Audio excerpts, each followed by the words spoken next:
গরমে ঠান্ডা ঠান্ডা কিছু খেতে ইচ্ছা করলে এইভাবে একবার কাস্টার্ড ছাড়া ফ্রুট কাস্টার্ড বানিয়ে ফেলুন। নমস্কার বন্ধুরা, মিঠুর কুকিং চ্যানেলে আপনাদেরকে আবারও স্বাগত। চলুন দেখে নিই কীভাবে আমি কাস্টার্ড পাউডার ছাড়া ফ্রুট কাস্টার্ড বানিয়েছি, আর উইদাউট সুগার অ্যাড, মানে একদম সুগার অ্যাড করিনি।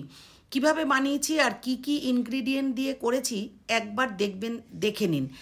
আর এই গরমে একদম মানে বলে না, প্রাণটা জুড়িয়ে যাবে।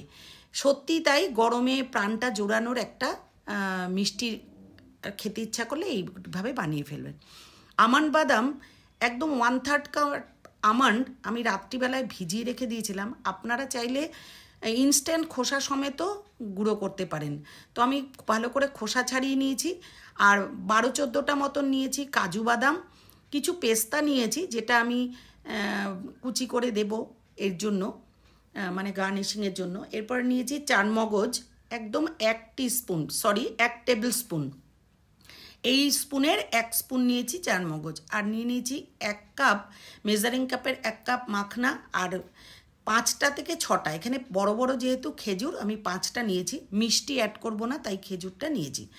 এবারে এইগুলো দিয়েই বানিয়ে নেব আমি কাস্টার্ড পাউডার ছাড়া। এবারে ফ্রুট কি কি নিয়েছি, ঘরে যেগুলো ছিল সেগুলোই নিয়েছি। তরমুজ ছিল, তো 1 ফালি তরমুজ নিয়ে দানাগুলোকে ছাড়িয়ে নিয়ে একদম ছোট ছোট পিস করে কেটে নিয়েছি। আর নিয়েছি কলা, আর আমি নিয়েছি কিন্তু কাঁঠালি কলা। আপনারা যে কোনো কলাই নিতে পারেন। কাঁঠালি কলা ছিল, মানে একদম ঘরে যে ফ্রুটস থাকবে সেগুলো দিয়েই করা যায়। তো এরকম নিত্য নতুন ভিডিও পেতে আমার চ্যানেলটাকে অবশ্যই সাবস্ক্রাইব করে আমার পাশে থাকবেন। আর বেল আইকনটা প্রেস করতে ভুলবেন না, যাতে পরবর্তী নতুন কোনো ভিডিও আপলোড করার সাথে সাথেই আপনাদের কাছে নোটিফিকেশানটা যায়। আমার ভিডিও আপনাদের কেমন লাগে অবশ্যই জানাবেন কমেন্ট করে। আর যদি পছন্দ হয়ে থাকে অবশ্যই লাইক করবেন। আর যারা সাবস্ক্রাইব করেছেন বা আমার সাথে রয়েছেন ডে 1 থেকে, তাদেরকে অনেক অনেক ধন্যবাদ। আর যারা এখনও সাবস্ক্রাইব করেননি, আমার ভিডিও যদি ভালো লেগে থাকে তো অবশ্যই সাবস্ক্রাইব করে আমার পাশে থাকবেন। আপনাদের একটা সাবস্ক্রাইব আমাকে অনেক ইন্সপায়ার করবে নতুন নতুন ভিডিও আপলোড করার জন্য। তো আমি এমনিই ভালোবেসে ভিডিওগুলো করি, কিন্তু যখন আপনারা সাথে থাকেন তখন কিন্তু অনেক ইন্টারেস্ট বেড়ে যায়, মানে আনন্দ লাগে ভিডিওগুলো আপলোড করবার জন্য, ভিডিও বানাতেও। তো এবারে আমি কিছু আঙুর নিয়েছিলাম, সেগুলো পিস পিস করে কেটে নিলাম। আর অ্যাপেল নিয়েছি, অ্যাপেলগুলোও একদম ছোট ছোট পিস করে কেটে নিয়েছি।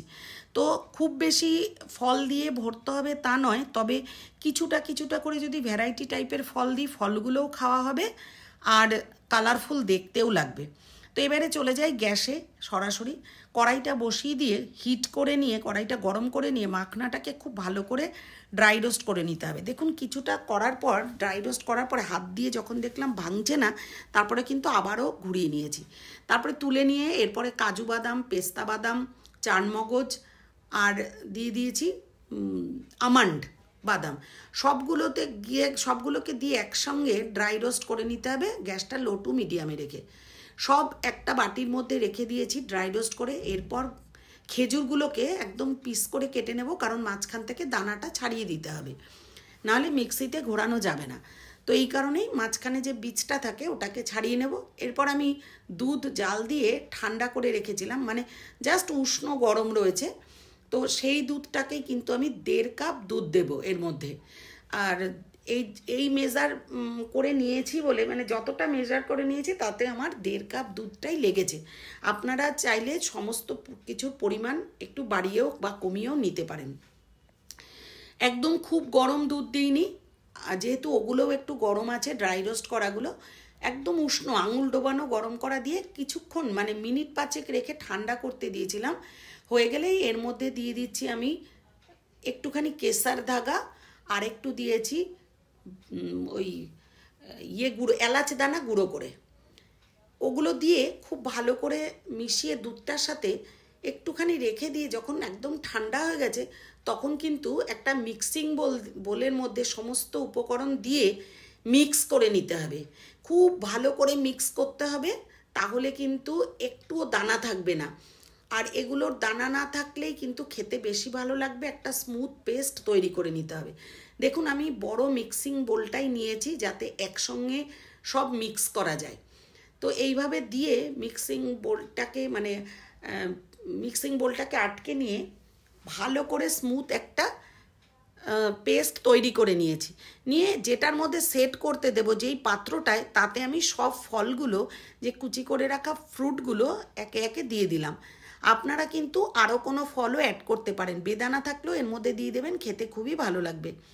এরপরে এই পেস্ট করে রাখা সমস্ত কিছু একসঙ্গে ফলের সাথে খুব ভালো করে মিশিয়ে আমি কিন্তু 1 ঘন্টা ফ্রিজে রেখেছিলাম, নর্মাল ফ্রিজে। আপনাদের যদি সময় হাতে কম থাকে তাহলে এটাকে নিয়ে ঢাকনা লাগিয়ে বা একটা ফয়েল পেপার দিয়ে প্যাক করে নিয়ে আধা ঘন্টা ডিপ ফ্রিজেও রেখে দিতে পারেন, তাহলে সময়টা কম লাগবে।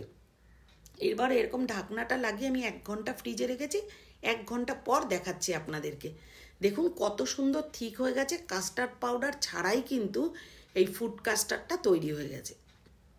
খেতে কিন্তু অপূর্ব লেগেছিল। উপর থেকে একটু গার্নিশও করে নিতে পারেন পেস্তা বাদাম ছড়িয়ে, তো আমি আর করিনি যেহেতু পেস্তা বাদাম পেস্ট করে দিয়েছিলাম। এরপর কিন্তু আমি দুটো বোলে শিফট করে নেব। আর চামচ দিয়ে যখন পরিবেশন করেছি, খাবার খেতে দিয়েছি বাচ্চাদের, এত খুশি হয়ে খেয়েছে। কিন্তু এরাই আবার কোনো ফল দিলে না কুচু করে খেতে চায় না, বা মাখনা যদি দিই সেটাও খেতে চায় না। কিন্তু সমস্ত কিছু একসাথে করে দিয়েছি, খুব সুন্দরভাবে খেয়েছে। গরম থেকে কেউ আসলেও দিতে পারেন। Thank you.